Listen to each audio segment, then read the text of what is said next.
This is Investment Perspectives with Brad Kimes, daily live streaming interactive, featuring Mrs. Backup. Subscribe, hit the notification, smash the likes. Now, here's Backup Brad Kimes. Come on in.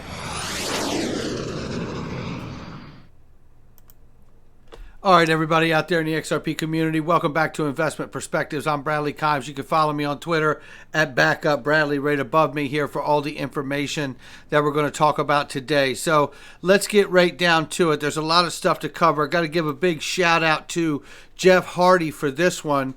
Reporter to President Trump, are you still going to Davos? And I'm not going to play this for you because the simple answer is yes.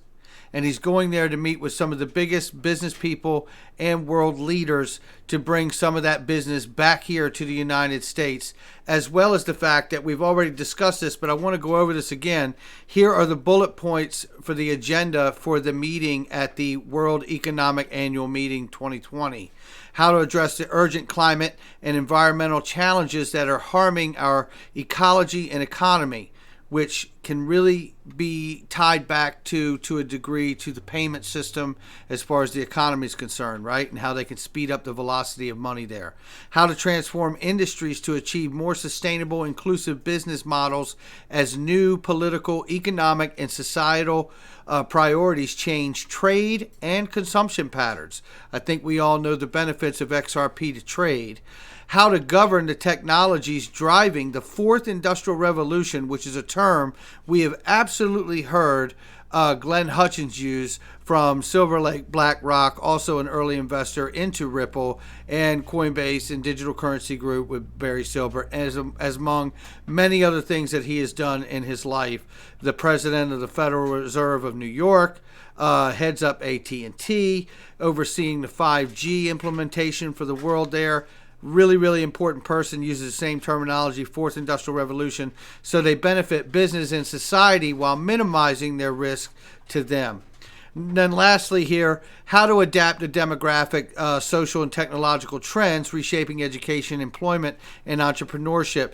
This seems like the latter of the discussion, where how do we get people to shift their career change and adapt to the change in the financial world, which is going to transfer to the everyday world, and how it will affect everybody going forward. This doesn't pertain just to blockchain and digital assets. I think this conversation goes across to automation and robotics as well. So I wanted to touch base on that. President Trump will be attending that event. Let's get back to the feed here. I Am Legion reminds us, and follow I Am Legion. He's amazing. Cointelegraph put out here, the Winklevoss twins, Gemini Exchange, launches an insurance firm for $200 million. Does that look like this space is going backwards? Here's a really great one. Digital Assets Daily shared this post, and this is it's early, and there's just a ton of opportunity here, and people should be excited about what's going on, Chris Larsen. So this is a really great exchange between Chris Larsen and this gentleman in the film, and I don't know who it is, but let's listen to what he says here, because it's really, really powerful.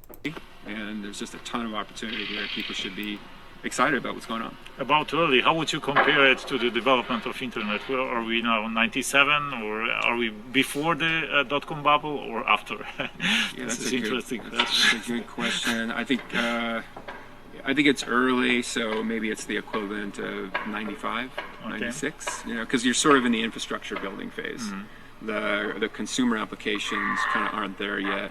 So it's like that early period in the internet. Where it was sort of fascinating, people are tinkering, there's investment coming in, but you don't see these kind of huge platforms having developed yet. But I think you're getting there. And again, there's not going to be a perfect analogy to it because it's finance, and finance is fundamentally different. It's early. And there you go. So what a great question from the gentleman in the video, and my apologies for not knowing who that gentleman is, but definitely a great question to Chris Larsen. And he says not every analogy is perfect, right? But he sees it about 95. So really, really nice to hear that from him, where his thoughts are on that. Now, here's a slew of great information, some of which we covered, but some of which we haven't, courtesy of XRP Crypto Wolf on this. And shout out to the people who had sent it earlier this morning's show. But nevertheless, this is all coming from XRP Crypto Wolf at this time. So, new guidance from the group of Canadian securities regulators indicates that many of Canada's cryptocurrencies exchanges will fall under national securities laws. It may apply to platforms that process buying and selling of crypto assets that are commodities. Really exciting stuff for Canada. Really excited to see that progress. Domestically here in the States, we know in the U.S. we're waiting for certain things to happen as far as clarity goes. But I'd love to see the continued rollout of other countries moving forward, because the pressure, the incentive is there. And I also feel like globally this is coordinated to a great degree. U.S. Congress proposes a new crypto bill looking to exempt day-to-day currency transactions from capital gains taxes. The bill covers transactions after December 31st, 2019. It exempts transactions involving cryptocurrencies with calculated gains below $200. Now that's interesting, right? Here we go again. Crypto Wolf on the docket. The growing remittance market in Asia Pacific 2020 global payment opportunities. The APAC market is ripe for blockchain to dramatically improve the process of sending global payments. Here, more good news, and this is from Ripple.com. So you wanted to drill down on that article and really read that. Great stuff coming from them. It just echoes the sentiment from the press release and from that Ripple drop that we got from them about 2020 and the vision for what they're looking to accomplish. Ripple spent $170,000 lobbying President Trump's executive office staff on blockchain and cryptocurrency in the first 3 quarters of 2019. Ripple also spent a total of $450,000 on lobbying the U.S. government back in 2018. So keep that in mind. They are in the mix. Ex-CFTC chairman Giancarlo, who we talked about this morning, heads the former head of D. Gorfine from CFTC as well, are forming the Digital Dollar Foundation, and they are launching the think tank for that because they are determined to launch a U.S. central bank digital currency. Accenture will act as chief architect and tech partner. Not a small operation happening there. These are very, very trusted men in what they've done in their career in oversight of regulatory of the CFTC, and to have them tied with Accenture and what they're now pursuing as a digital currency dollar for the United States is a very, very big deal. And there's also a gentleman from Silver Lake, which is tied to Glenn Hutchins, that is there as well. Russia's new prime minister wants the country to prioritize development of digital economy. He said Russia should implement modern information tech, said that the state should become a digital platform that is created for people. Love it. Keep it coming. Again, it's a global market. I love seeing this progress happening, and I do not think that it's a coincidence that it's happening all over the world. Ethereum-based cryptocurrency was secretly tested by Australia's central bank as a payment tool. The system is called a private permissioned Ethereum network. It could mean the token of Australia's central bank digital currency system will be issued in compliance with ERC.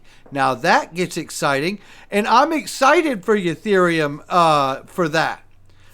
Not everything has to be XRP, and I know that ultimately the interoperability of the ledger and the ILP and the interledger is absolutely accommodating when it comes to these different assets out here on the market. So for me, it's a win-win for the whole crypto space to see this. Shout out to all the Ethereum hodlers, myself included. Yes. Central Bank of Bahamas rolls out our digital currency platform to their employees. The platform will be rolled out to more areas in the Bahamas sooner rather than later. The Bahamas will launch their digital currency in Abaco by the end of February. And here's another cool little piece from I Am Legion. MoneyGram, $2.73 right now. Come on in.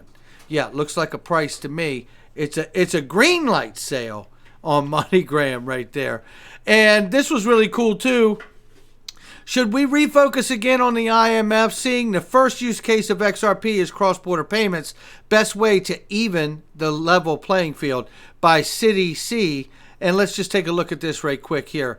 It says right in this section here, Article 5.2, each party confirms that it is bound under International Monetary Fund. Articles of agreement avoid manipulating exchange rates or the international monetary system in order to prevent effective balance of payments adjustment or to gain an unfair competitive advantage.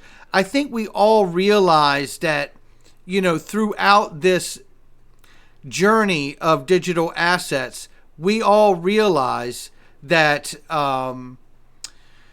Ripple and XRP has been cited many, many times by the IMF, especially when Christine Lagarde was the managing director there and now the president of the ECB, right? So, okay, let's keep this one going. Another Hall of Famer is Chanu Patel. MoneyGram reports a return to global transaction growth in December. Fantastic. And they absolutely, I know, and I haven't read this article, but I know I've heard Alex, the CEO of MoneyGram, specifically cite the benefits that they've gained from the use of XRP to their business. So that will continue, and they will continue to open more and more corridors there. Here we have one from Sergeant Obi-Wan. Shout out to Sergeant Obi-Wan. Wow, I wonder what direction UK is headed.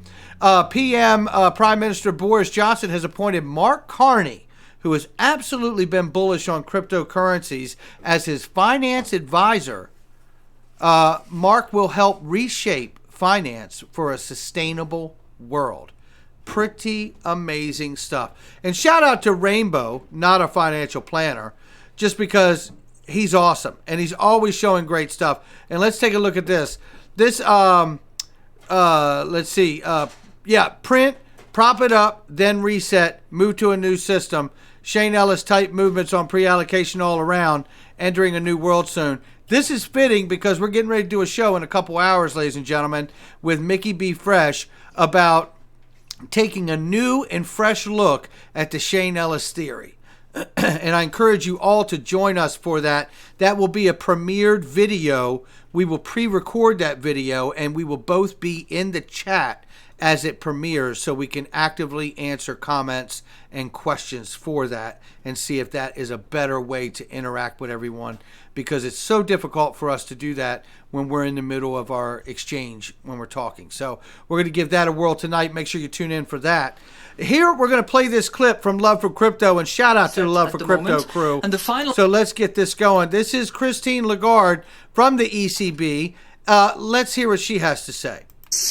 Reset. We're seeing as necessary going forward a reset in the area of monetary policies. We believe that quantitative easing and the accommodating monetary policies that have been adopted so far should be continued up until such point where growth is well anchored in those economies, and this is not yet the case everywhere. Reset in the sense that once it is well anchored, then those accommodating monetary policies have to be reformulated, have to move either back into their old territories or be more traditional or be maybe of a different kind. And I'm sure central bankers around here will be able to comment on that. But that's first reset. Second reset is the one that Mark is I hope, going to talk about, which is the financial sector reform and regulatory environment that is clearly undergoing a major reset at the moment. And the final reset, which is my last word, Martin, is those structural reforms that are necessary in all corners of the world. Now, I think that's pretty interesting, talking about a reset and different levels of that implementation of that major reset. Pretty damn interesting. Shout out to Rainbow and Love for Crypto for that video clip there. So guys, like I said, I just wanted to make this standalone video, this pre-recorded video for you guys. Touch on some of the news that's currently out here right now so we don't have that go by the wayside while we do this video tonight. I encourage all of you to join us tonight for the video with Mickey B. Fresh and myself as we take a fresh look at the Shane Ellis theory and see how we can bring some, I believe, a little clarity to the theory by combining the flywheel theory with the Shane Ellis theory and some other elements and some very, very important questions that need to be answered that Mickey B has ready to put forward. And I think that's going to be amazing. I hope you all can join us tonight for that. That's it for me, guys. Make sure you hit the like and subscribe. Leave a comment below and we'll get back to you, no doubt about it. And I will catch you on the next one. Take care, guys.